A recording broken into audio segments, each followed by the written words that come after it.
This is Get Off My Lawn Live. Join us as we talk trending topics, world and local issues, and the conversations that we need to talk about as people.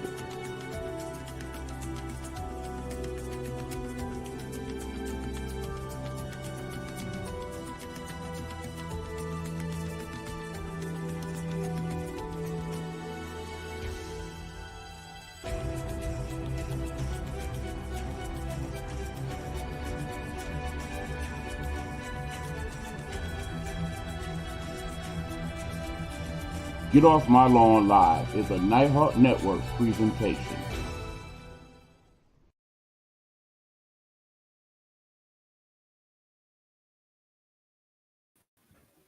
Good evening, everybody. It's your boy E-Buck, Eric Buckner here, and this is another episode of Get Off My Lawn Live. Thank you guys for joining, whether you're joining now here live or later on in a rebroadcast of the show.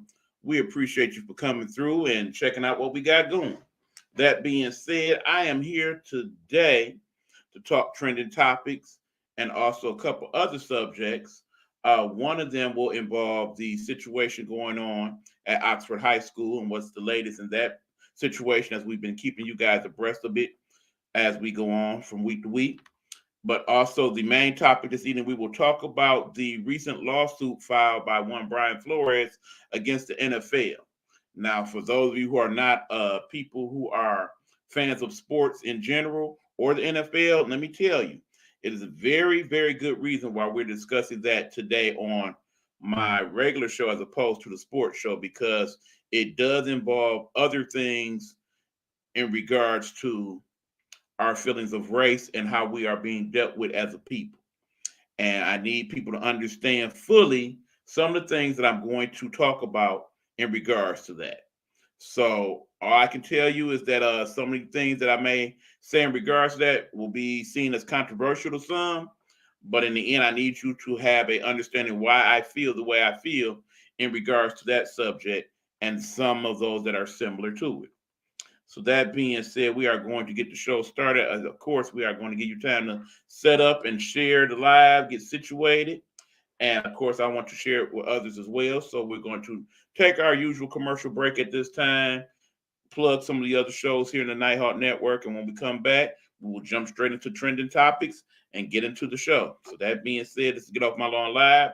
I'm your boy E Beasy, and I'm ready to get it in, y'all. So that being said, let's discuss, people, after these words from the Nighthawk Network. Nighthawk Network, our voices, our people. We're not asking for your permission. We're not seeking your approval. We're claiming what's ours in the name of our ancestors. We are their answered prayers. This is more than a movement. This is a revolution. Black innocence. What are yours today? Hello, hello, hello. Hello, hello, hello. It's another glorious day, my tea-sippers, and you know what time it is. I hope you have all of your comforts together because it's time to dish tea. And you're dishing tea, darlings, with Big Meat. Can't wait. It's time to dish tea with Big Meat. It's time to dish tea with Big Meat. It's time to dish tea with Big Meat. It's time to dish tea with Big Meat. Darling. Nighthawk Network presents Pastor Sean Love. Pastor Sean Love, devoted father and husband, a residing pastor at the River Rouge Bible Assembly in River Rouge, Michigan. Join him as he gives us messages from God's Word, Bible study, and encouragement. You can find him on YouTube under Sean Love.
Hey, what's going on, y'all? We are back. This is Get Off My Lawn Live. I am your host, Eric Buckner, and we are ready to talk to you guys about trending topics and, of course, the things that we need to talk about as people. So let's get into it. Of course, we will start out as we usually do. The good news, my friends, is that in many parts of the country, especially here in Michigan, the numbers for COVID are going down. They're going down significantly, which leads people to think that this will indeed be the beginning of the end of it all. In other words, are we ready to start saying now is the time where COVID is going to be viewed as a lesser thing, where we stop talking about mandates and testing and vaccinations and such? Of course, that will still be a part of the discussion, but I really do believe, based on the fact that Omicron has affected so many people, and many people have either now had it or know people who have had it, that we will start to talk about it less and talk more about basically opening society more and more, and basically just dealing with it on the side, as we do with many of the other illnesses and things that come into play. So hopefully this is good news for many of you who have been just dealing with this pandemic and not been able to cope with it from a mental standpoint, or just tired of the whole masking and all the talk. Hopefully this will start to mark the beginning of the end. Only time will tell. So there's that. And other news today, of course, we are in the midst of tax season, and many people are filing those taxes. However, for those people here in Michigan and other parts that are waiting for the unemployment part of your taxes so you can file them, there may be another week or two before you're able to access that information. And of course, you cannot completely file your taxes without that information. So you definitely want to look and keep checking your unemployment office in wherever part of the country you are, to make sure that they have the information you need so you can fully file your taxes. Also, remember that the stimulus that we got last year is not seen as taxable income. You can, however, file for the stimulus if you have not received it. So if you did not get that $1,400 last year, there will be spaces on your taxes where you can basically write in, I did not get my money. And at that point, they will look to get you the money if you were indeed eligible for that money. So look for that if you are doing your taxes as well. Of course, there are increased monies for people having children and basically home credits and things of that nature. So if you're going to do your taxes or get your taxes done, make sure that the people that are doing your taxes have a complete understanding of the 2021 tax rules so that you can get the maximum money that you would like to receive. So there's that. In other news today, we will talk now about the latest in the Oxford High School shooting. Now, unfortunately, this still goes on. The students and faculty there at the high school are dealing with a lot of questions. Shout out to my friend, my sister, for joining the broadcast. Thank you, sister, for coming on through. Appreciate you. Basically, the high school is starting to slowly but surely adapt to life beyond the shooting. The high school's been open for a couple weeks now. Outside of that first week incident involving the young student who was suspended and got back in school, there have not been any other incidents reported in the high school at this point. The parents of the shooter were brought in today for some more pretrial arguments and uh, other such things. They basically brought a ton of evidence in regards to the case, including phone messages between her and her child, phone messages between the two parents, phone messages to other people who knew them personally, talked in regards to how they discussed their son and what have you. One person basically said that the mother in this case at one point described her child as weird, and that he just was kind of an odd person. Many of the computers and phone records and all of that were accessed, and a lot of that was shown. I will probably post a couple of those particular videos or statements that were talked about in regards to that on the Nighthawk Network page, so you guys can check it out for yourselves. but basically, there's a lot of evidence, and clearly, they are trying to build a very tight case so that in the event that they do try to fully come with this insanity plea that they have for the young man, as opposed to just being guilty of what he actually did, that they are going to basically map out that he had this issue for quite some time. The parents knew about it. The parents did not get the proper help for him, and they are just as responsible as he is in regards to this shooting. And I really hope it works out that way, and hopefully the trial will continue to expedite so that we can move on and move forward. Because bottom line, he did it. We all know he did it, and he needs to serve the time. His parents do as well. Plain, simple, and to the point. So there's that. Another story that kind of disturbed me locally is in regards to something that I wish I could have showed you guys the video for, but let me just break down the scenario. There was a man who was hospitalized here at a hospital known as Sinai Grace, one that I have personally been to, and is not a great hospital, in my personal opinion. Not at all. That being said, this man started to develop dementia at some point while he was in the hospital. And of course, because of COVID restrictions or what have you, they were unable to visit him at the hospital because there was a restriction on the amount of people that could visit from day to day. Now, they basically at one point tried to find the father because they come to find out that the father was no longer in the room that he had been assigned to. And after a couple of days, it was thought that basically he had walked out of the hospital because they had no discharge records for him whatsoever. And he was nowhere to be found. So at that point, they felt like because he had Alzheimer's and what have you, dementia, that he basically just walked on out. Can I come on with you? Absolutely. Let me set all that up after I get this done. And yeah, I definitely want to hear some of your comments in regards to what I have to talk about this evening. So I definitely would like to have you on, Dr. Marlon, also known as my cousin. Wow, what? Yeah, so basically what happens is just a couple days ago, they find out that no, their father was not discharged. No, their father did not, in fact, walk out of the hospital. In fact, their father is dead and had been at the hospital the entire time in the hospital morgue. Dead.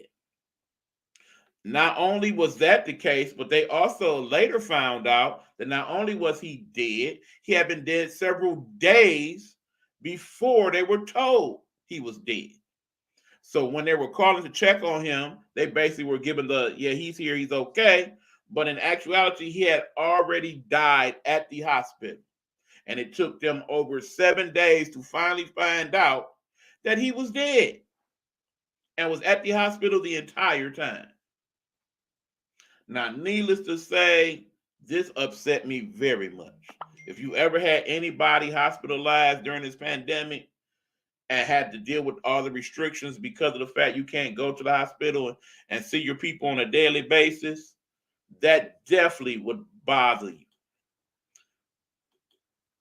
Indeed, very crazy. Very crazy. So just imagine how upset these people are.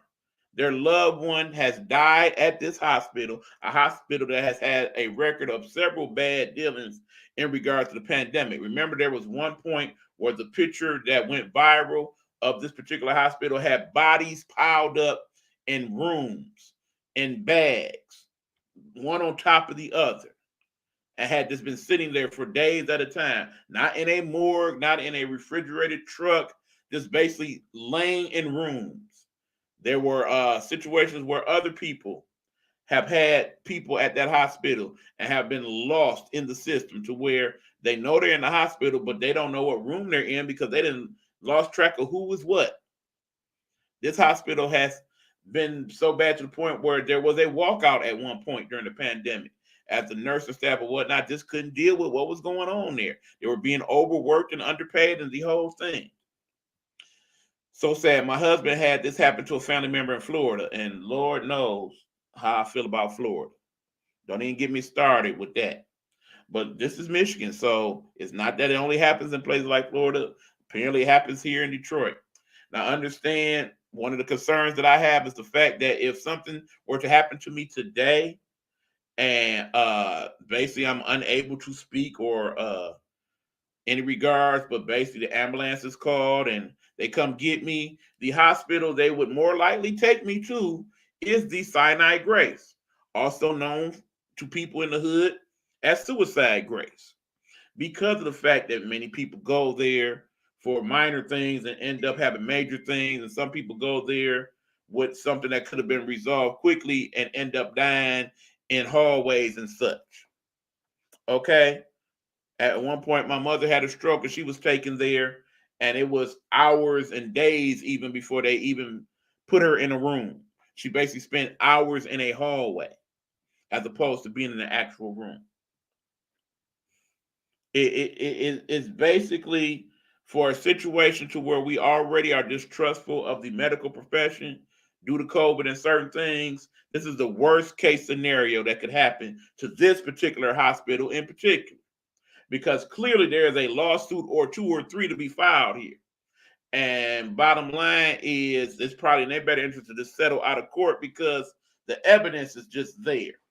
You literally let this man die on your watch and did not notify the family that this person was dead. Now here they are worried about where he could possibly be. And sure enough, he is somewhere within the hospital, dead, decomposing and all. And you have no idea that that has happened because the proper paperwork wasn't filled out, or the whole scenario of how they set things up in those situations weren't properly done. Whatever the case may be, that is horrible.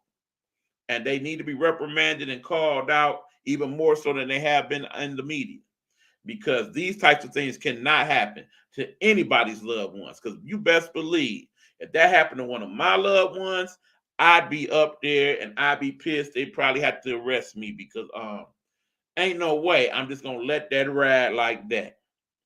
You gonna owe me money and everything else.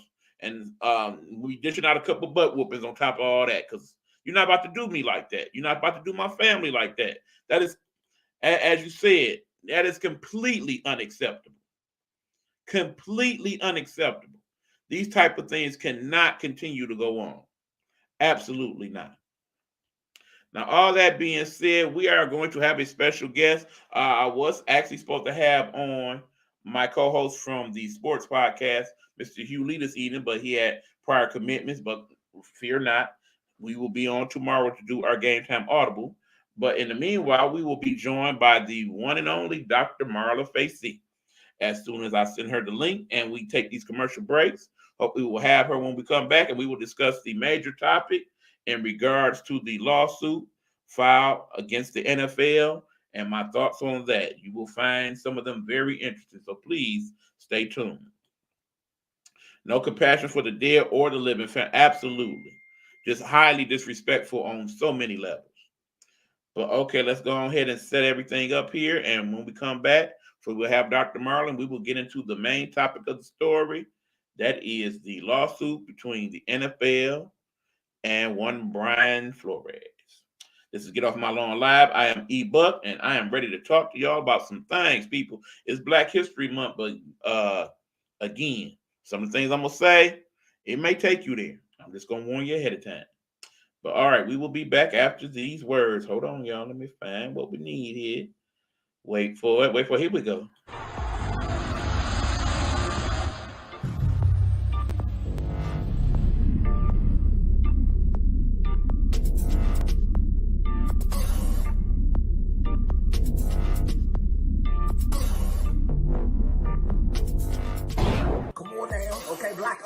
Get into it. Black on, look at that David Ford right there, that's his thing. Black on, he don't know Tom.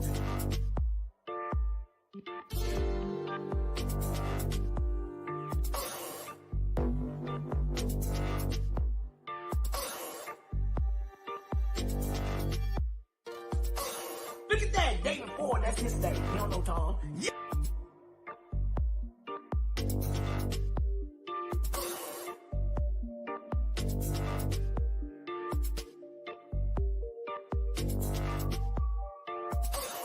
Yes. Oh, here we go.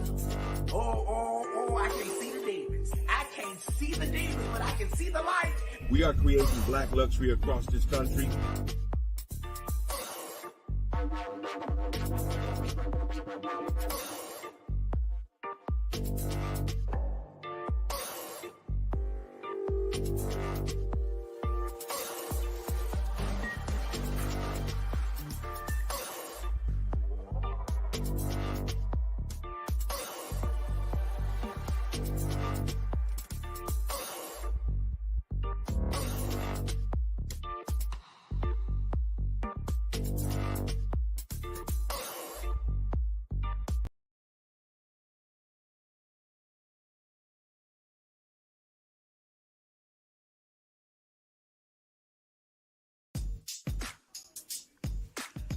The views and opinions expressed here on Get Off My Lawn Live are those of the host or his guests and do not necessarily reflect those of the Nighthawk Network or its associates. Viewer and listening discretion is advised.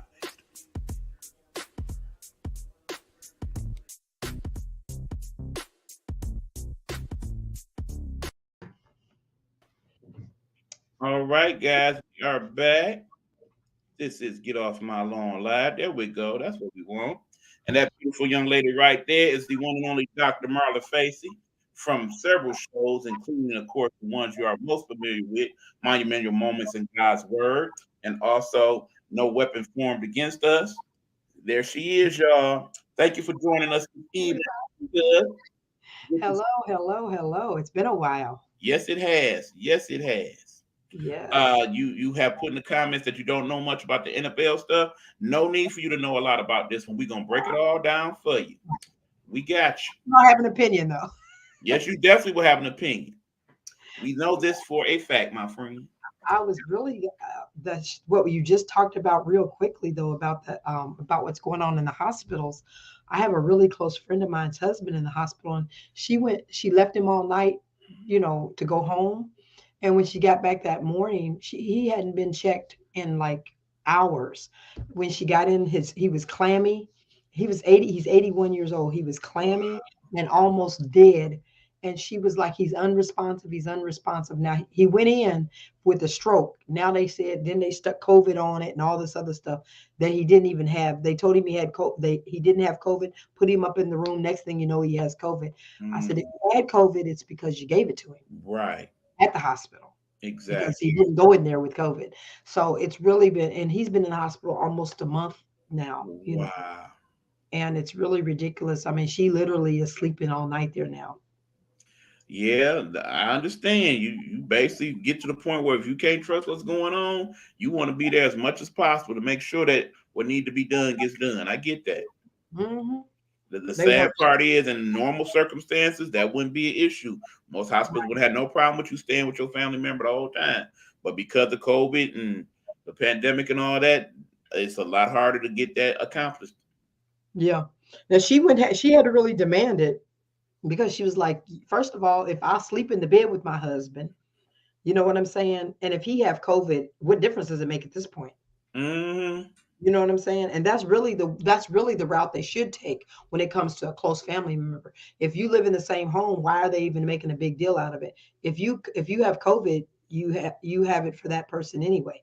Literally either you're negative or carrier. You're either going to be a carrier, have it, or just not have it. So anyway, you've been with them. So what's the difference to keep? Right, because bottom line, if he's at home and he has COVID, guess who's going to take care of him? So, I completely get that. Right. Amen. Yes, but okay, here's the situation for those of you who are not familiar. And again, you do not have to be a sports fan to understand where this conversation is going to go. The situation is that Brian Flores was a head coach of the Miami Dolphins. He recently was fired after having a winning season. Then he, of course, went to apply for other jobs in the NFL. Those jobs, basically, he went into with the assumption that because of something that we call the Rooney Rule, that he would be given an equal opportunity to get these particular jobs. Mm-hmm. What happens is that in applying to one job in particular for the New York Giants, he is then receiving an email from one of his former bosses in New England. That's one Bill Belichick's congratulating him on receiving the New York Giants head coaching job. The problem with that is the fact that he had not even interviewed yet for the New York Giants head coaching job. He then received an email minutes later saying, "Oh, I'm sorry, that was sent to the wrong Brian."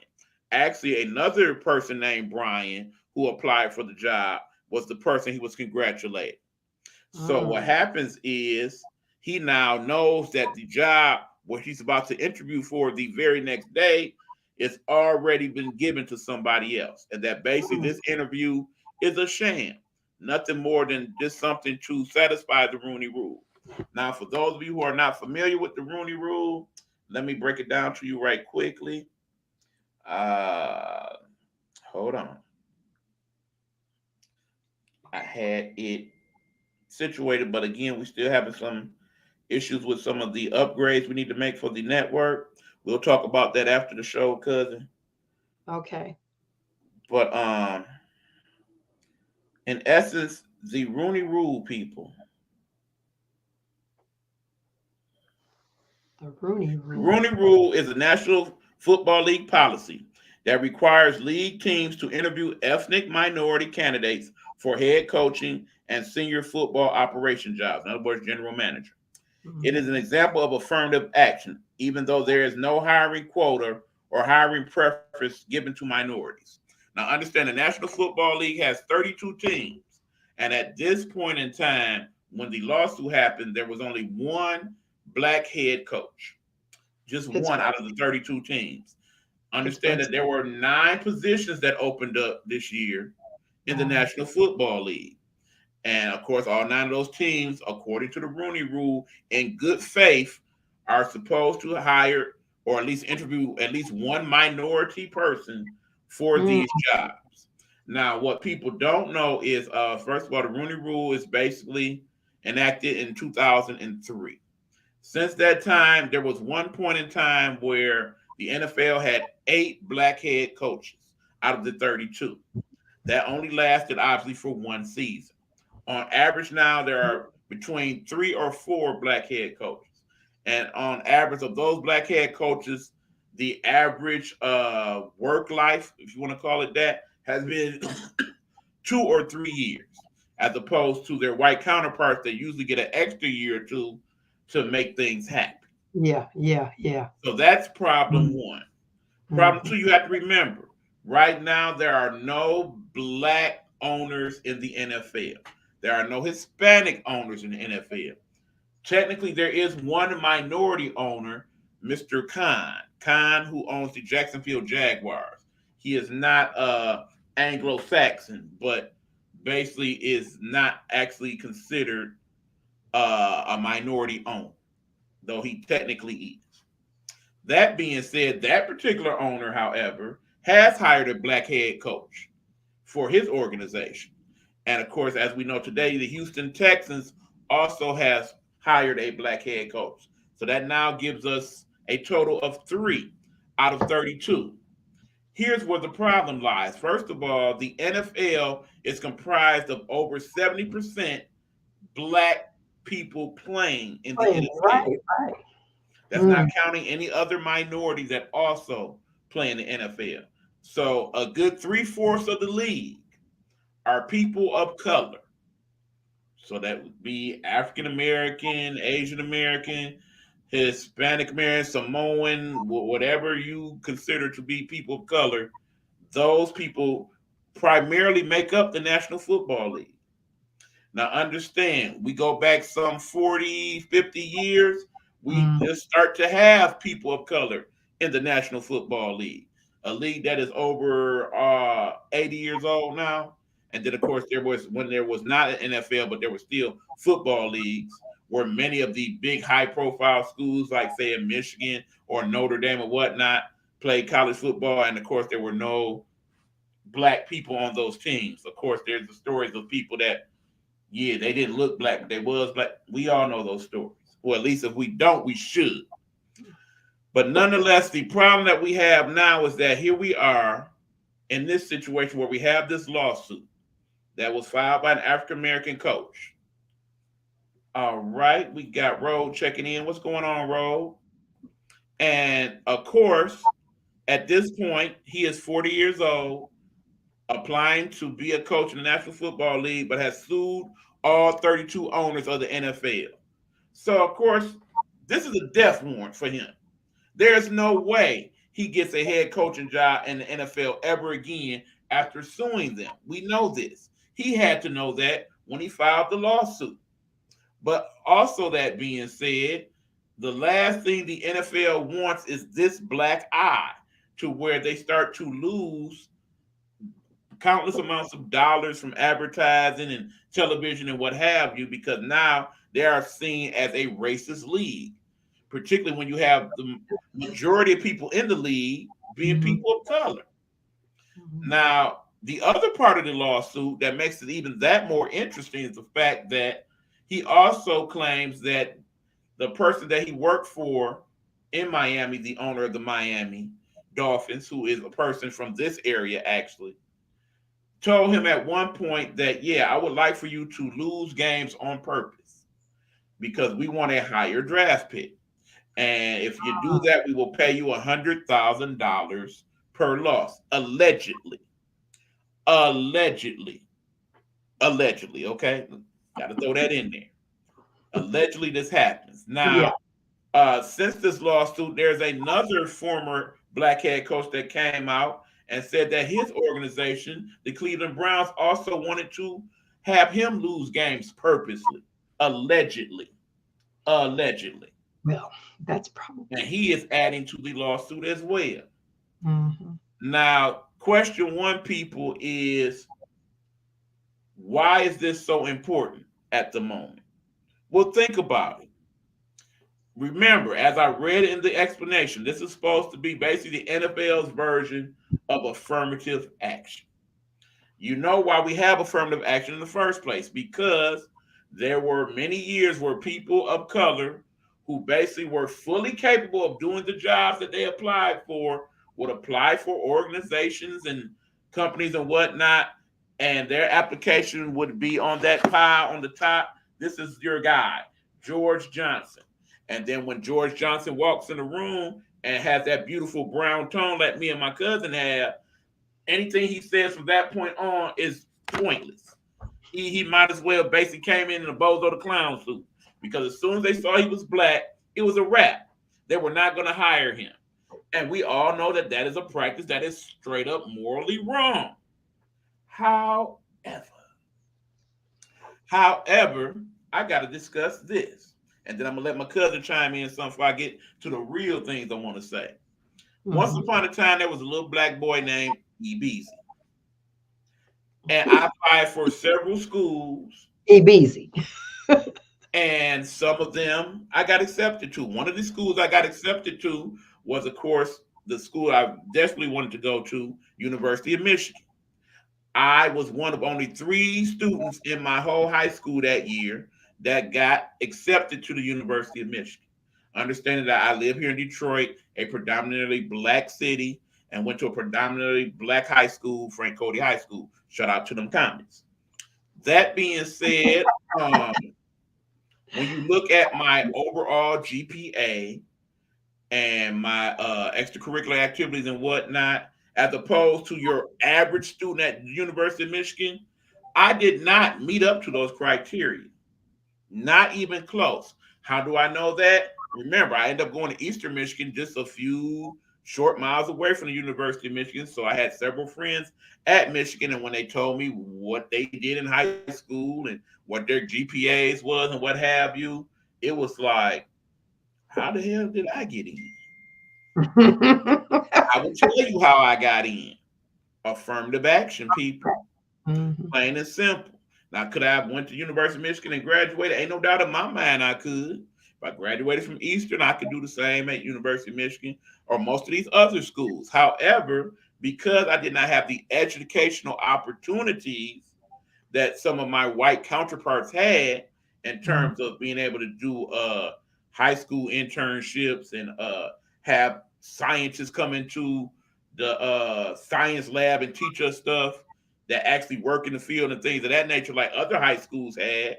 I was put at a disadvantage by Hmm. even attempting to go there, especially since I'm not an athlete as part of the program. We all remember that movie, The Program, right? So Mm. anyway, the long and short of it is affirmative action has worked to a degree. We have got people of color into certain organizations and companies because of it. But when all is said and done, and we look at the bigger picture, where we have the jobs that can create Mhm. generational wealth, Well, these yeah, 6 and 7 and 8 figure jobs, how many people that look like us have those jobs and those organizations? you can only go so far. Maybe one, maybe two. Yeah. Okay, there are 3 general managers in the NFL that are currently people of color. But again, you have to remember the 32 owners in the league, primarily white, primarily people of a particular age, old money, old boy network. We'll Mhm. go from there. Go ahead, cousin. Wow, you've been said a mouthful. I don't even know where to start, but I know that now I do know a little bit about what you were talking about. And my feelings on that is we are, yeah, I knew that. I know personally he's probably never going to get in the NFL as a job. We know that. But I believe that he's standing for what's right. I believe that that's what he should do. Um, we are just like Kaepernick, you know, after they've agreed that Kaepernick was really done wrong, they've still not put him in the NFL. And remember, he did have the lawsuit, which they Yeah. settled out of court for an undisclosed amount that people believe to be about $10 million. Trust me, it was more than that. Right. If it Right. was only 10 million, he would have spilled all his guts by now. And Mhm. darn the devil, they paid Right. him more than that. Okay, Yeah. just Yeah. like Brian Flores will probably be paid an Shut your incident mouth. amount. Because if you Because honestly think that this is going to go to court where they speak out the total truth, not gonna happen. not going to happen. I personally feel that the this is not nothing new. Obviously, it's definitely nothing new. We have dealt with, is that my phone? Is that That's something? my phone. Oh, okay. Because I was like, is mine making that noise? We have definitely been dealing with racial inequality for all my life. You know what I'm Mhm. saying? So it's nothing new, and I'm seeing that these stars and these people in the NFL and NBA, all of them, you know, they're being treated a certain way as long as they're, for lack of better words, kissing up, kissing behinds of the people that they work for. I don't really feel that they are, if they, when they stand out on their own and they have their own opinion about something, they are actually blackballed at that point. Just like they do on a regular job. If you go and you tell that your CEO is actually stealing money from the company, if you go and report that, you are no longer going to be up there near the CEO knowing what that CEO is doing. You're going to be Exactly. ousted. Next thing you know, they're going to find a reason for you not to be hired. And then they have laws that are set up to get you out of there. And so that's really the same thing they're doing with him. Oh, I accidentally sent you an email. Really? Really? You accidentally sent an email. Um, you didn't get your Brian's all mixed up. That's crazy. That's crazy to me. Because Brian don't have the same last name. No, he Check does your, it. check your spelling. Check where you pushing CC to and all that stuff. You don't send Mhm. stuff like that to the wrong person. But No. now somebody else then came along that, I think this person may fit into our little system a little better. So now I'm not going to give him a job. Oh, he had every right to be upset. Every right. And as far as like, now I do know that the Steelers have a head coach, right? Yes, A they head have a coach. black head coach. They've had the longest He's tenured had- black he's head coach. Yeah, but you know, if you really think about him, and I say this to my husband because my husband is a diehard Steelers fan, and I don't want anybody to jump, but when you think about it, he used to be a little bit more boisterous than he is now. He doesn't, he's shut down. He's not the same Tomlin that first came in the NFL, that first came as a coach. He's seeing what's going on around him. Does he want to keep his job? Yes. So he's made to feel like that I'm the only one here, and so he can't compete with all them. So Right. 'Cause I'm sure at some point in that lawsuit they will try to get him to be a witness to some degree. it's not in his better interest to do so. He's not So I going to. don't think that he will. No, he won't. In I mean, case he, the only way that he will speak up would be if he already knows that he's done with doing what he's doing. If he decides he wants to go somewhere else and do something else, then he may open his mouth. But if he's not ready to give it up, and which he probably ain't because he's making a lot of money, he's right. not. They're probably gonna even up his income just. And then also keep in mind the Rooney Rule was basically the godchild of the Rooney family, who owns the Pittsburgh Steelers, by the way. So of course it only makes sense that the person that's been a head coach that's African American longest actually is with that organization. But then of course you have to look at it from a job performance standpoint. He has never had a losing season as the coach of the Pittsburgh Steelers. True that So too. why would you even remotely think of getting rid of him? Right, but there are. Well, you just mentioned. I think when you were talking earlier, you did mention a coach that had a winning season, and they did get rid of him, right? Yeah, that was the person who filed the lawsuit. Yes.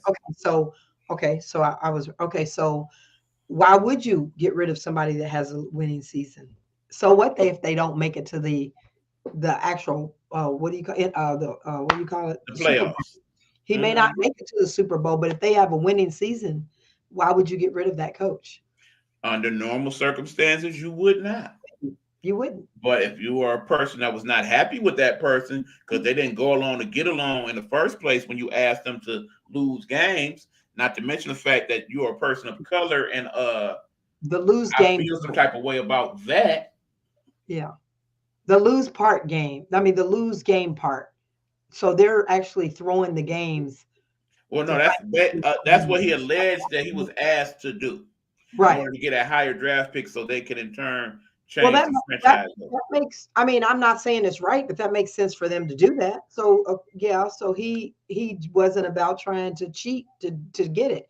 But think about it. Right? It was not in his better interest to do that any way you slice it. One, it's immorally wrong. Two, it is illegal. Three, you not only messed up the NFL in doing that, but all the gambling casinos and whatnot, because the whole integrity of the game comes into play. But then more importantly, think about it. You're messing now up. Now you're a coach that had lost all these games and you get fired. Who's going to hire you now? Right. You have shown that you can't win. Right. And you think about the other players. Just you may have a good player on there that's been in the NFL a while, but then you may have a newbie. Where are they going? You know what I'm saying? What's going to happen with them? Right. And then remember, in that year in question, which was 2 years ago, the Miami Dolphins at one point just started trading off all their good players to other teams to get more draft capital. So even if he wasn't down for the cause, the organization basically played it as, okay, we're going to tank and not win and what have you. But here's what's the disturbing part about it, people. Remember, we have the Rooney Rule in place. We have head coaches who have been hired primarily because of the Rooney Rule. But again, these standards are different, it appears, for people of color as opposed to people who are not. It's just like with any job. For example, there was a point in time when I was hired by an organization, and the head of that organization actually was a former football player himself. And it appears that when I was hired to be a manager for that organization, it was because I was a man. And then I was hired and moved to Inkster, Michigan. For those of you not familiar, Inkster, Michigan, another primarily black city here in Michigan, known for being kind of rough around the edges to a degree. And I was moved to that store. And again, it was primarily because A, I was a man, and B, because I was black. And in the end, when things did not work out at that store, another person of color was put at that store. Now, bottom line is that is an organization that saw that store was not making money for whatever reason. I basically was at that store making money at some point, but then not making money because things were going on at that store. And for those of you who worked with me at that store that may see this broadcast, y'all know what y'all was doing. Bottom line is I stepped down from that store. So they were losing money. They were probably losing money based upon stealing and stuff. They were stealing hand over foot, cousin. They was getting that store. They Yeah, was yeah. running. That's And no longer they even. knew by putting you there. See, that's the other culprit. They put you there knowing it wasn't going to succeed because of the area it was in already. I was set up They to didn't go put fail. you right. They didn't go put you in a store that was actually prospering. They But now put you. here's the thing. When I left that store, I was put in another store in a primarily white Mhm. place. And several people complained because of the fact that I was there.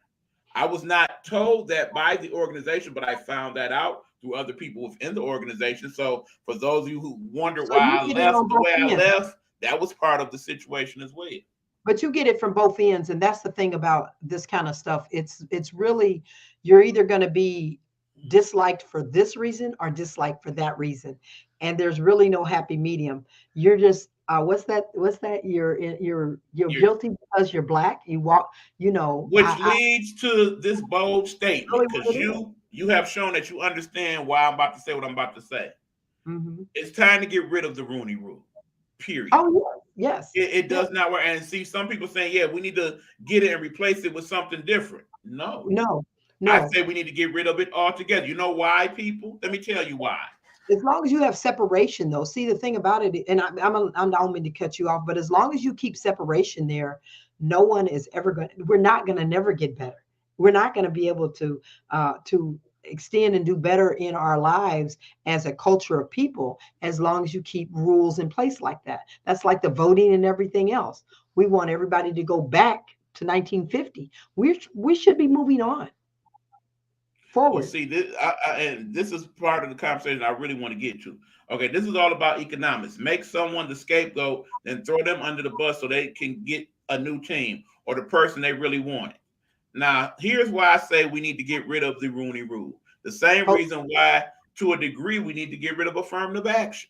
Yes, mhm, it's a black person telling you this. This is because, in the end, you have to remember there are 32 teams in the National Football League. They are all owned primarily by white men who mhm. are in their 50s, 60s, and beyond. They are worth literally billions and billions of dollars. They represent the 1% of the country. These organizations are literally worth $2 to $6 billion based on what team it is. They are slating to sell the Denver Broncos. The Denver Broncos have been assessed to be worth $4 to $4.5 billion. Mm, My mm. simple question to you is this: in an ideal world where you want diversity, it starts from the top, does it not? Wouldn't it then make sense to Yeah, just have more people be owners at in the the top. National Football Yeah. League that are people of color? Hmm. Here's the question, though, cousin. If you have to pay, not in credit, but liquid $4 to $6 million for an NFL football team, what black people you know got that kind of money? Right. That I mean, literally. Even your Magic John, what's his name, Michael Jordan, them. They may have a billion. They Yeah, may they may have have two. they may But have how even many 3, African but Americans do you don't you have. know It's have the 6 billion to invest in a football team and still have nobody. the rest of their money? No, no. That many. And they know that, and that's why affirmative action does need to be. It either needs to be totally gotten away with or revamped. That's the word out. Revamped. That's what they need to do, because as long as you have affirmative action and that slave mentality along with it, Mhm. we're never going to get past all of the degradation Right. that's And let me go even that further. we're not. The reason why I say get rid of the Rooney Rule and affirmative action is because in the end, you are forcing people Mhm. who have that money to say, okay, I don't have say so over my money. So now I'll treat you any kind of way while you're So in there the because end, I if have I'm to hire forced you. to hire people Mhm. of color, even though I feel like I don't want them there, Don't belong that there. puts me in a situation where I'm not happy. Right. Right. Bottom line Because is, they're not going to never this is treat their my people. 4 billion. How you gonna tell me how to spend it? How you gonna tell me who to hire and who not to? And in the end, if I do hire this person, we still gonna do what we can behind the scenes to make sure Mhm. they don't succeed. So we be like, okay, the reason why we stop hiring all these African American coaches is because they can't get the They're not job smart done. enough. They're not They're not smart good enough. at being a head coach, leaders Yeah. of men. You see Yeah. the records, but yet you'll go out of your way to hire somebody within your organization. Because the part of the Rooney Rule that people don't understand is that you don't have to go along with the Rooney Rule. There have been several teams that have said, I already know who I want to hire. So I'll go ahead and take the fine, and the fine may be what? Let's just say it's $2 million. Dollar ain't to a big money. That is the ghetto saying. But long story short, if you are worth billions and billions of dollars, that $2 million you ain't gonna miss. And in the end, you're paying it that fine to who? The National Football League, which is basically consists of the 32 teams. So guess what? You pay that fine, but Right back behind into closed them. doors, Right back into get them. your money back. We just had to Mm-hmm. make it look good, buddy. You do what you Mm-hmm. got to do. Mm-hmm. Because here's the thing. Let's just say the smart thing, the wise thing to do would be expand the league, have some minority owners own the new teams, basically Mm-hmm. have them at a set value that they could actually work with. And of course, at that point, they'll be seen as the low budget teams for the rest of the people in the league. But at least you then at that point, like, well, here, there's 4 people of color now in the league. You could work for one of those teams. We don't have to have the Rooney Rule now. Go work for the N team, the N word teams, and you Mm-hmm. good. And does that make the NFL better at that point? No, it doesn't. Because at that point, that's all we will look at. There'll be those people that are fans like, yeah, well, I like such and such team. Oh, you can't like that team. That's one of the N-word teams. You're Mm-hmm. not following that. You're supposed to like one of these other 32 teams. Yeah. Or basically, okay, there's the Detroit team, and then there's the second Detroit team, the N-word Detroit team. There'll be Mm-hmm. that back and forth. And that's a whole nother narrative that we as a country do not need because we are already very divided. Yeah. Yeah. Another thing that we The got to look division at, is real. The division yes, is really real. It really is. you got to look at some people of color. Okay, some of you do not want it the way you think you want it. You say you want equality, but you really don't. You want to be able to do things on your level. Oftentimes, even here on the network, even at times, on Big Meat Show and some of the other shows, we talk about how we want to have black products that we buy from other black people and whatnot, and we want to build up the black utopia, Mm-hmm. the black Wall Street, so to speak. But in the end, if we do that, does that make us equal? It does if we have all the other resources that does to a degree. But in the end, it really doesn't make us equal because we are the United States of America, the great melting pot. And in the end, if we go to a town, it's like, okay, well, we can go to the white shoe store or we can go to the black shoe store. In the end, that does not make us equal. That just means that, okay, we got a black shoe store and a white shoe store.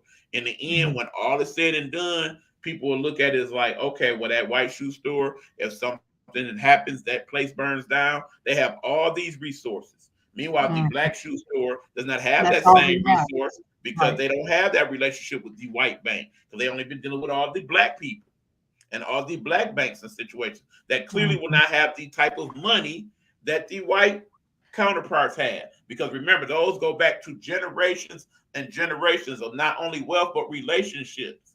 You know, people who have money, they live differently than us. You need to understand that. They play by a whole different set of rules. They loan each other 5, 10 million, and it's nothing. They can write it off. They don't pay taxes like we pay them. There's all these things that they are able to do that we Yes. as people who basically make the basic money have no idea about. Do you honestly Mhm. think these people, these 32 people that represent over $100 billion worth of money total, are going to cave into this to the extent that we would want them to truly make it fair? No. Mm-mm. They are No. going to cash their way out of it. They'll hire a few more black head coaches, and 10, 20 years from now, we right back where we are. Go ahead, cuz. No, I mean, and it goes even with when you're talking about the NFL and stuff in the hierarchy of the stuff. But when you bring it down to the lowest denominator, children in the school system, you got a little black boy that's going to school in a regular middle school, and he's struggling through middle school. It's not that great of a school. Then you got somebody over here, their mom and dad are both doctors and lawyers and are engineers and stuff like that. When they're struggling in school, that's all they have is whatever the school has to offer them. Mom and dad may or may not, they both have to work, so they may not have a chance to really do all the, but they're going to call nannies in, they're going to have professors come in, they're going to spend that money on that kid And that, but their kids are, see, what we got to get our kids to understand is less, you're not dumber. All right. And I don't like to even use that word. You're not Mhm. less intelligent. It's just that your opportunities are not the same. And Exactly. people have to understand when somebody goes and puts their kid in that reading program at Sylvan Learning Center, and they spend thousands of dollars for that, and little Johnny's parents can't afford a 2 hour tutor once a week. That's where the it's not fair, and it's Right. not fair. And so it starts out in their lives as children, the unfairness. So when you finally get somebody that goes and gets signed on to the NFL or whatever, they're coming out of poverty a lot of times. And those people are not respecting that either. They're looking, going, we help, I own you because I got you out of that situation. Yeah, you know how to, I'm making money off the bones and the off your blackness. The fact that you can run fast, catch a ball, all of that. You know what I'm saying? You're skilled in those Mhm. areas. So I'm willing to pay you better than you've ever had before. Now you can go get your mama off of the welfare and be able to buy her something nice. You know what I'm saying? Meanwhile, you leaving everybody else behind, you know, because we have crab in the bucket syndrome as well. You know, we get ahead, we do what we gotta do. We may help 4 or 5 folks in our family. After that, I ain't got money to help all y'all. Right. So And we in do the the same end, thing. that's wise because the one statistic that I constantly point out in regards to professional sports, the average playing life of an NFL, NHL, NBA, MLB athlete is between 3 to 5 years. And Mhm. over 80% of all people who play professional sports, particularly people of color, are usually completely broke 5 years after their playing life. Mhm. 5 years later. We talk about people that had made a quick 40 million, $50 million, and 5 years later they have not a penny to their name. That's right. I have a very good friend of my sister's. I'll say it like that because I don't want to put their name out there, but they used to play for the LA Lakers back in, and he's from Missouri. If I say it too long, you'll know who I'm talking about, but I ain't gonna talk Mm-hmm. no more. But Mm-hmm. anyway, broke as bought everything for, got the kids Hummers, all that kind of stuff. Just did it all real big the few years they was in the NBA. And then as soon as they're back out, they're broke, and now they living in a shack pretty much back in Kansas City. Mm-hmm. You know what I'm saying? The house, you know what I'm saying? And you're like, this was an NFL star. Why are you living like that? Because you didn't, no one, but see, the thing about it is they give them all that big money. They don't give them people to show them how to deal with it. Right. The families think, oh, Uncle Johnny's in the NFL. I want this, and this. And then they come back, I got this on and I'm doing. But if you pay attention to real rich white people, they Mm-hmm. don't dress the part. They don't dress. No, They come in not there. at This all. Have you you got on seen right now. Elon Musk? You Have you know, seen we got to go Bezos and the stuff that they wear out? right. You got, yeah. You don't Matter of see them fact, with no big bling and chains right, on, if you don't no know them, expensive you wouldn't even know $5,000 them. suit. Right. If you didn't know them personally, you would. Bezos could walk past me tomorrow and I don't know who he is because he ain't gonna look the part. He ain't gonna look like what he's worth.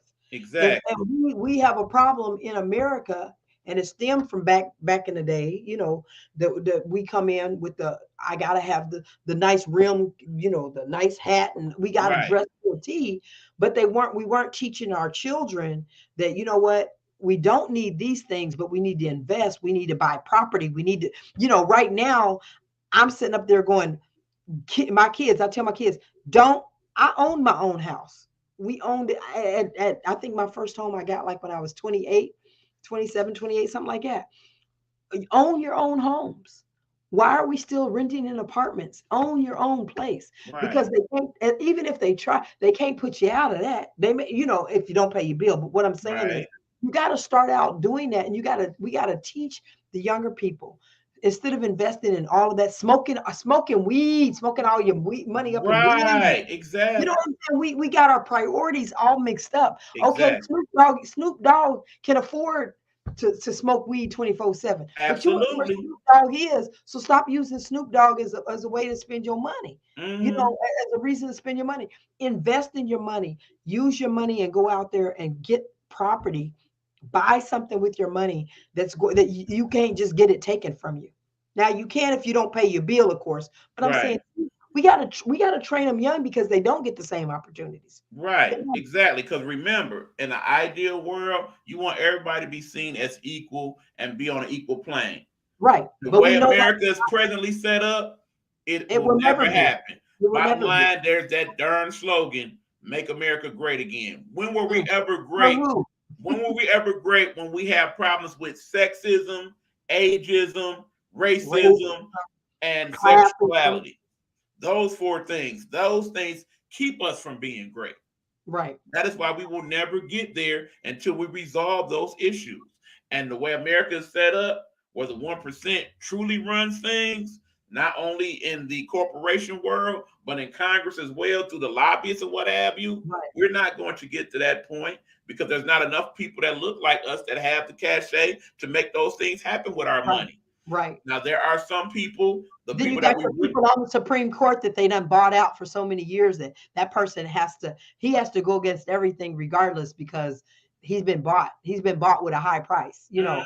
and it just goes on and on and Like I on. said, you youngsters that want to follow the young boy and all those other people that had the big $500,000 chains on and whatnot, y'all need to pay attention to some of the people that have been in the game for a while. It's the Mhm, reason why you don't see Jay-Z rapping and stuff no more. They busy committing themselves to making money that's long term, that's mhm, generational wealth. You see people like T.I. buying stuff in Atlanta. People mhm. like That's right. That's right. a You Killer know, Mike and and the thing what we fail to Rick realize, Ross. I remember my son was talking to somebody. I think he was talking to Holyfield or somewhere because he was in that gloves up, guns down thing Yeah. with Snoop Dogg. Uh-huh. And he was saying that a lot of them would tell you, yeah, they can come steal this off my. I ain't even wearing real stuff. I just want. There's some people that spend money on real stuff, Mm-hmm. and Uh-oh. oh well. Because the thing about it is, would you really want to go around with a great big necklace hanging down that's really all of that money and someone be jealous of you and kill you over it? Probably not. Right. So And in everything that the we end, do, it's we basically worth that money to you, that person, a few other folks. When all melted right when down, it's all it's said not and even done. worth but a third of that. And in Right. the end, that does not create generational wealth. It Your, doesn't. your child don't automatically become rich because you done passed down that chain to him. Your Right. child becomes rich because you done passed down that property. You done passed down that organization, that company to him. Those And bitcoins, then those whatever. Some of that I exactly. don't know. I'm not gonna say Bitcoin, but anything that you're doing that's gonna invest and you make a profit off of it, learn to save it, learn to keep it, and Right, do because keep in it. mind, the real fear of people of non-color is that if they give us all the Knowledge is power. opportunities that make us truly equal, suddenly because we are the better and the brighter and we want it more now, we are the people running the country. We are the people Mhm. making the big money. And they Amen. are basically having to understand where we coming from and have to deal with how we want to run things. And you Mhm. have to understand people that have been rooted in years and years and centuries of racism are not going to allow America to become that. Not Right. at all. Not at all. Not at all. It's a whirlwind. I mean, and the thing about it is it gets frustrating. I mean, even when you talk about the medical side of that, you know what I'm saying? I mean, now if you're poor, yeah, they gonna try. They'd rather put you in the ground than they do to keep paying for you to live. And people don't really think like that. Like that is what's happening. Even your insurance company don't really care if you're dead or gone because they'd rather not pay that money out. You know. So if you're and I say that like as in they'd rather pay out $20,000 or 100, even $100,000 policy than pay for you to get well and have to pay the other type of insurance for 10 or 15 more years later. You Mm-hmm. see what I'm saying? People don't pay attention to that, but those are things they always everything has a um there's a point why we have everything. The welfare system, there's a point why we have that. It's not so much that they mind giving you some food stamps. They know that as long as they keep giving you the food stamps, you're never going to get anything else better. Not to mention the fact that yeah, they gotta feed you so you have the energy to work because the people of color are the people that work at a lot of these large corporations on the ground entry levels. The Hmm. reason why Amazon is thriving the way it is because many people of color work some of those entry level positions where they only allowing you 15-minute breaks, half hour breaks, and you got to keep up a certain pace. After 5 minutes, they write you up or fire you. There are Hmm. only certain people with certain physical attributes that make it a lot easier for do that because unfortunately we were bred to be more animal like than human like in that Hmm. regard. And even women, when you think about the stuff that women will do, where our other counterpart women won't do, and I use the example of, I don't want to go into detail with the person, but there's a person that I know that refuses to do anything outside of her home. You know what I'm saying? Like, I'm not gonna help my husband paint the fence. I'm not gonna take out no. I'm not gonna do that.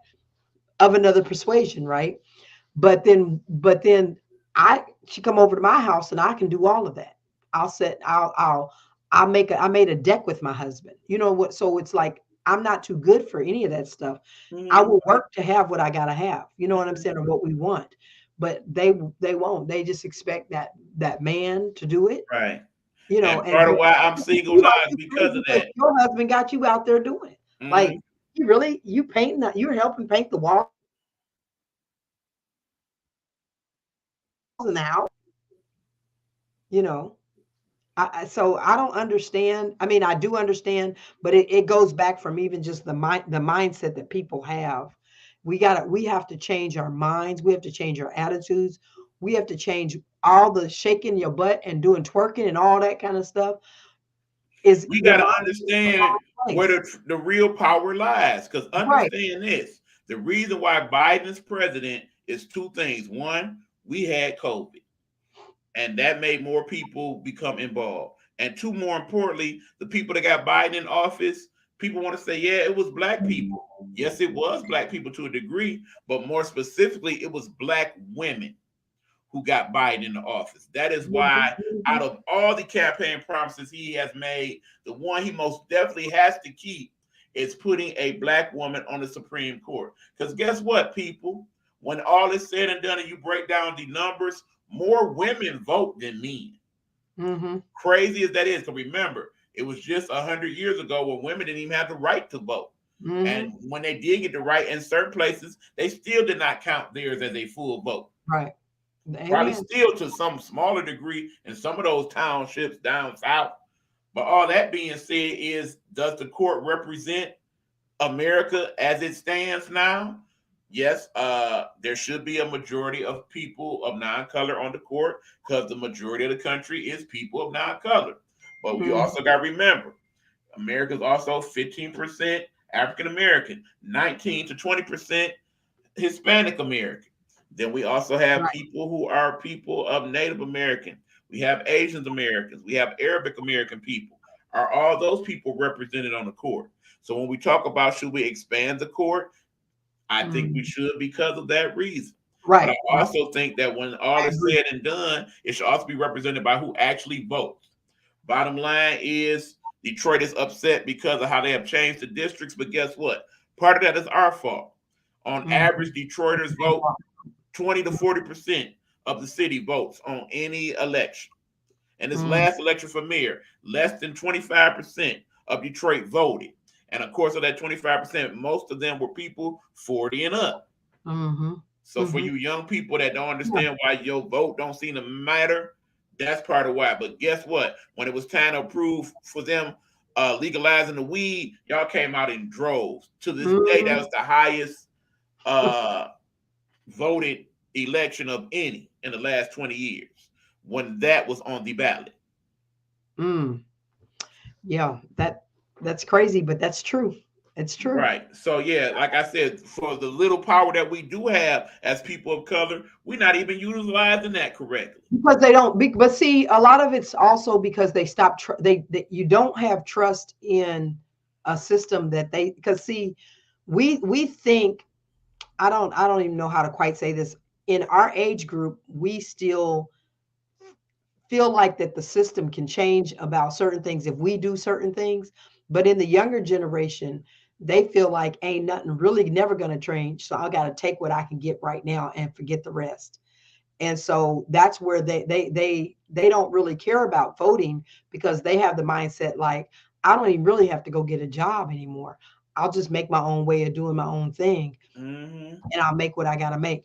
So you have two sets of people trying to get to the same thing. Everybody's trying to get to the same, everybody got the same where they want to go really, but different avenues of going and getting there. And they look at it and say, well, the way y'all been doing it all these years, it ain't really worked because ain't nothing really changed. They don't see the change because they wasn't back there during the change. You see what I'm saying? They don't really understand why we still are celebrating Martin Luther King, because in their minds, they feel like Martin Luther King didn't do a whole lot, although he really did, Right. because they don't understand what it was like to have to be told you can't drink out of that water fountain, because they Exactly. haven't had to live that part of it. So because they haven't had to live that part of it, now they're saying, well, you know, I ain't never had to do that, so it ain't that bad. I'm gonna get what I need to get. So there's still a big divide within our generations. There really is. I mean, I look at even with me, I got different levels of children's in their adulthood. Mm-hmm. You got my 30-year-old thinks totally different than the 36-year-old.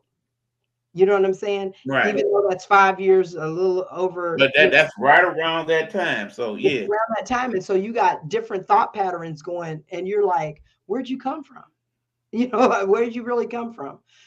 But a lot of it's because they don't have any trust in the system. Then COVID didn't make things any easier because No. they've been all over the thing about COVID and where it started and how much shot, who should have a shot, who shouldn't have a shot, what type of mask. Mm-hmm. They just been all over the whole thing. And so now you're getting where even grown people our age don't believe in it. I'm still Right. seeing people going to the hospital. They didn't get their vaccination because they don't really have trust in the system. Right. And in the end, what we have to hope is that we didn't gain some type of immunity from everybody getting Omicron. Because when all is said and done, there will be a point in time, probably this year, where they say, we're not worried about COVID no more. You get it, you get it. We Hmm. have the opportunity to get the shots and whatnot. We got to get back to making our money the way we was making. Because Hmm. in the end, the one percenters will be the ones that determine how Right, much longer COVID goes on. And right now, from where they sitting, we losing too much money. right. In the And end, my thing is remember, how. 60% of the country has Hmm. been vaccinated. There's that 38% that haven't. And Hmm. out of that 38%, many of them are people that look like us. And in the end, those Hmm. people making their money, they don't care if we get it. Right. Exactly. Exactly. They don't care, and that's why they're either people that look like us or the very poor white people that don't Mm-hmm. that are sitting up there going Trump, Trump, Trump, Trump. Those guys. You know Yeah. what I'm saying? Those guys. Although Mm-hmm. although their leader had his shots, but And has you come know out their as an advocate of that. Right. their fearless leader, he got his shots, but now they're still saying, then you're sitting up there. The hospitals don't care nothing about you being white and dying, really. At this No. point, they don't. They No. don't. So it's really it really becomes a race and a class issue. Yes. It really doesn't. It's not about just being black or just being white. It's being black and being a certain class. And once Right. you're in that class, you right along with the black folks. It don't mean nothing. Mhm. I mean, the two statistics that I will point out constantly on this show that I always want you, the audience, to remember, and that's whether you black, white, or otherwise. Hmm. The average medium salary here in America is somewhere around $53,000. Think Hmm. about what you make money Yeah. wise right now. Hmm. They say that only 25% of all Americans can afford an emergency that costs $1,000 or more. So think Yeah. about if your engine goes out in your car tomorrow, if your house burns down, if you basically find out you have cancer and need all these treatments, do you have the cachet to keep the party going, or are you at that point screwed? Right. That is the difference I between used to tell generational people, wealth right, that's right. and where basic American person A is. Hmm. I used to tell people all the time, don't that goes back to being humble, because don't think that you're so much better than the next person, because we're all living. I may be living, not I may not be paycheck to paycheck this paycheck, but don't let me Mhm. lose two paychecks. Right. The vast I may do majority, okay with losing the one, but I can't keep going, you right, the know. vast majority of America basically is about 2 or 3 steps away from being on the streets. Right, right, right. And what's keeping them off the streets is that 30 days their landlord has to do before they can kick them out. And how did we get that law? By voting. Hmm. Right. Amen. Amen. So yeah, Well, there's some things I need y'all to think about, because in the end, sometimes our people, we don't look at the whole picture. Okay, we just say that yeah, they did us wrong, they need to do right by us, reparations and all that good stuff. mhm, We got to remember that we are not in all these circles we need to be in. I tell people this all the time. mhm, Some of those many schools that I got accepted to, several of them were HBCUs. I chose not to go to HBCU because in the end, I felt like it did not represent what the real world is. Because in the real world that is America, most of the people that are running things are people that don't look like me. And I, as a person who lived in a predominantly black city my entire life, needed to have a better understanding of how that part of the world works so that I mhm. could navigate within it. Amen. Amen. And the Bible speaks of, and I didn't mean to throw this into a religion, but I have to. No, That's you part of have to. that's part of me. Our Yes. people perish because of lack of knowledge. And that's really what it boils down to. Many of us can never get further. We never get where we need to be because of lack of knowledge and lack of ability to want to work to get the knowledge, because we only go by what somebody else tells us. A lot of times the stuff is in black and white written down, but we won't go read it for ourselves because we're going to believe what somebody else tells us. But you And you fail. remember that old saying they always say, you want to hide something from a black person, put it in a book. They'll never That's find right. it. That's right. That's right. Amen. And I mean, and it's really funny because I was talking to a friend of mine the other day that even my book, even I've written 3 books, but one of my books, she was like, "Oh, I want you to send me a book. I want you to send me a book." And so I sent her a book. She's had the book over a year and a half or 2 years now, and we were talking about something. I said, "Oh, remember when I said that in my book about, it's not something that you're just hearing for the first time." She goes, "I don't remember." And I said, "Oh, did you read the book?" And she was like, "Girl, no, I ain't read that book. I just wanted the book." And I said, "Well, see, that's the point. That's the problem. It's not so much that it's because it's for me, but the reality is you would have supported probably another person, you know what I'm saying, telling you certain things, but because it comes from somebody like, you're like that with the opinion and that doesn't matter. But I got my education the right way too. You know what I'm saying? So it's like, why are you being like that? Why are you being like that? We got to support each other, just like you do your commercials with Ford. We have to constantly be above and better than the next person. We got to help each other out. And when we fail to do that, that's another reason why we're never going to go anywhere. Right. Because in the end, remember, for what some of you want to be equal, that is a pipe dream that will never happen. But Right. for those of you who want to put us in a better plane overall, we have to work together. Look at Mhm. some of our minority counterparts and how they move within this system. I live here near Dearborn. The Arabic people, they work with each other. Yeah. They Yeah. help each other get jobs. They help each other get driver's license. They help each other Mexicans, the get Puerto Rican, education. we're the Yes, only ones that don't. We the only ones that don't when you exactly. think about it. And we Because have been I used to live established in here the Washington. longest. It's sad.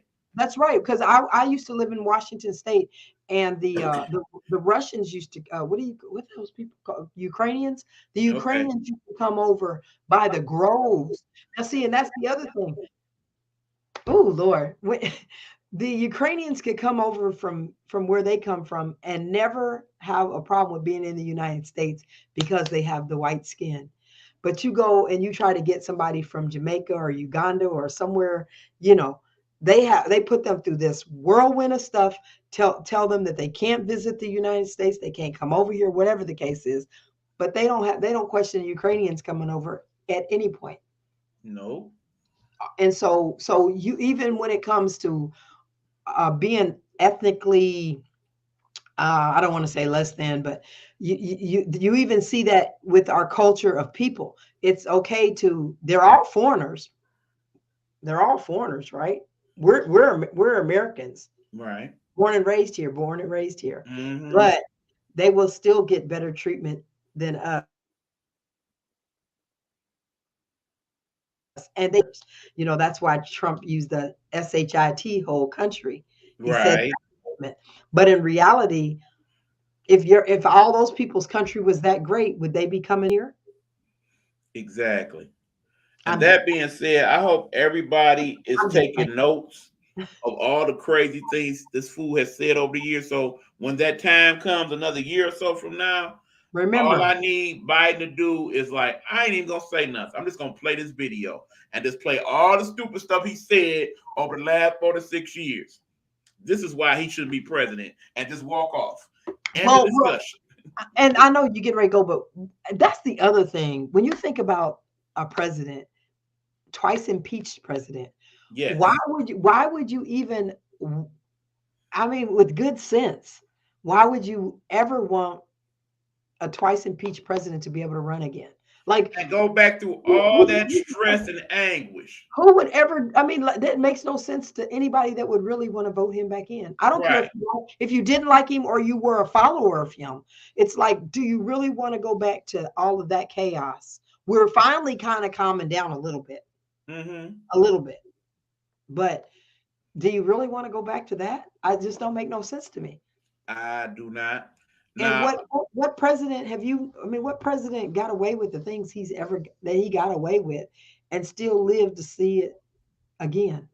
if this was any other person running any other corporation, that person would either be dead or in jail. Right, Okay. right. Been in jail. Been in jail. It don't make no sense. But praise the Lord. I'm gonna have to go. I appreciate you letting me come on. I was trying to catch some programs today, and I was like, let me try to make Eric's. But I Okay. didn't, you were talking about a good something I really like. Yeah. And Okay. That being said, before you go, cuz I want you to give a shout out to what you got going, so everybody knows where to find you and all of that. okay, well, right. I need to talk with you after this if we can. Yes. Yes. um, because my Facebook has shut. I had to get a new Facebook page because Mm-hmm. it got hacked, and Mm-hmm. now it won't allow me to go live at all. I can't go Okay. live. I don't know what's going on. Don't know how to fix it. Okay. So now I'm just doing YouTube. It's going on YouTube. So y'all can get me at Monumental Moments in God's Word on YouTube Live, and also and you can also get No Weapon Formed Against Me. Those are podcasts that I do. I'm also doing counseling online counseling using Zoom. So anybody out there that you need a Christian counselor, that's what I do, Christian counseling. I don't do secular. Although it's not that I don't do secular. If you still don't mind hearing the word of God, even if it's secular, I still will. I'm going to tell you what I believe in and what God is going to tell me to help you with.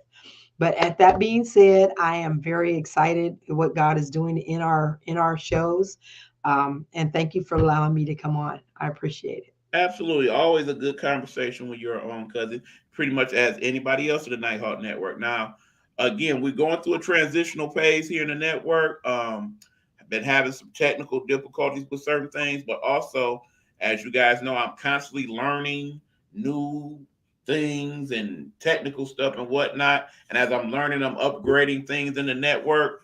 There are several other programs that I want to bring to the network, some of them my very own. We will talk about them as the weeks and months to come as we start to upgrade our technology and stuff here. But do know that we are definitely here for you guys to not only benefit from what we are learning, but also to be a benefit to you. We want to bring more of you guys on the show so you can talk about some of the things you got going on in terms of your businesses, your organizations, the things you are donating your time and efforts to. We definitely want to spotlight those things as well in the network. But Amen. all these things take time. Remember, this network from my end is not one funded by anybody. I don't have any sponsors or whatnot. Remember, H2, God rest her soul. did have sponsorship for some of the shows that she was doing, but for the most part, we are all our independent contractors trying to do what we do on our end, and I'm basically just kind of tying the strings together here and there where I can.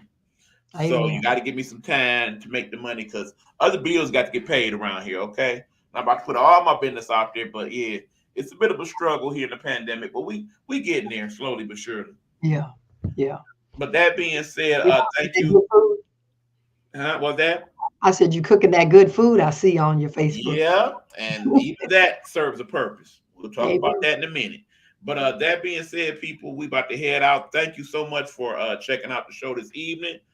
We will not be back this Sunday or next Tuesday. Basically, Tuesday have some things to take care of, and of course, Sunday, as you guys know, during the time that I would normally do the show, that is Super Bowl Sunday. So, I expect that most of you guys will be busy doing Oh, that. my So I Kansas will. City Chiefs messed up. Didn't they mess up? What in the world happened to them? Yes, family. For those of y'all watching, I know y'all Maybe got one of them throwaway games. You never know. that. Again, you have to question the whole integrity of the league if you leave it as is. So trust and believe they're gonna resolve this issue sooner than later. But anyway, again, thank you guys for supporting not only my show, but Dr. Marla Facey shows and Big Meech and Stan Mason and all the other people that are part of the Nighthawk Network. We appreciate you very much. And we will continue to do what we can to help educate and entertain and all that good stuff. So stay tuned.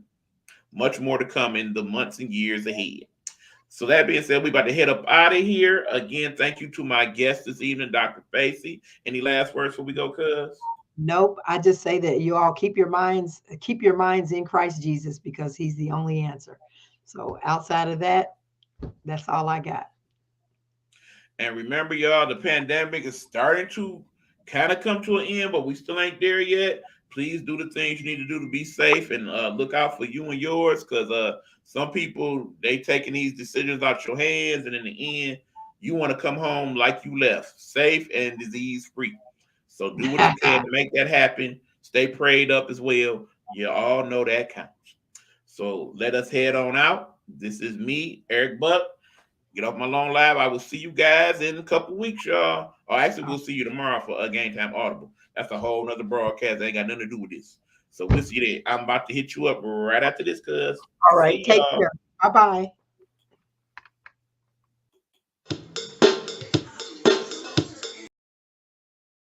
Bye-bye, y'all.